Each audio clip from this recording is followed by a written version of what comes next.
একটা সময় অপুর কণ্ঠে সাকিবকে নিয়ে নানা হতাশ ও আক্ষেপের গল্প শোনা যেত দোস্ত। তবে এখন প্রাক্তন স্বামীর প্রশংসায় মুখরিত থাকেন অপু বিশ্বাস। দোস্ত, এক সাক্ষাৎকারে সাকিবকে নিয়ে কয়েকটি কথা বলেছেন অপু, যেটি শুনলে আপনিও অবাক হয়ে যাবেন। এন্ড সেকেন্ড নিউজটি থাকবে দোস্ত, গুঞ্জন ছিল অনেকদিন ধরেই যে ডেভিড অন্নান নাকি সাউথ সিনেমায় অভিনয় করবেন।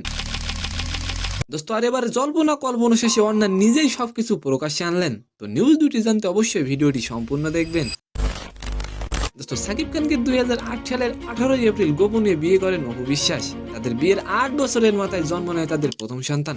দোস্ত, তবে দুঃখের বিষয় এর পরপরই ভেঙে যায় অপু ও সাকিবের সংসার। পরে সাকিব খান চিত্রনায়িকা শবনম বুবলিকে বিয়ে করেন।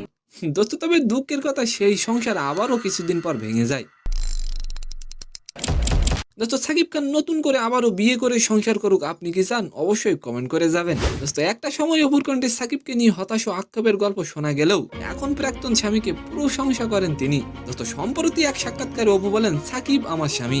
ডেফিনেটলি সে আমার হাজব্যান্ড। দোস্ত, বলিউড বাচ্চা শাহরুখের পরিবারের উদাহরণ দিয়ে বলেন, গৌরী হিন্দু ও শাহরুখ খান মুসলিম, তাদের বাচ্চার নাম আব্রাহাম। আলহামদুলিল্লাহ, আমরা ঠিক তেমনই পরিবার। দোস্ত, আর এবার আলোচনা করবো ডেভিড অন্নানকে নিয়ে। দোস্ত, গুঞ্জন উঠেছিল ডেভিড অন্নান সিনেমায় অভিনয় করবেন।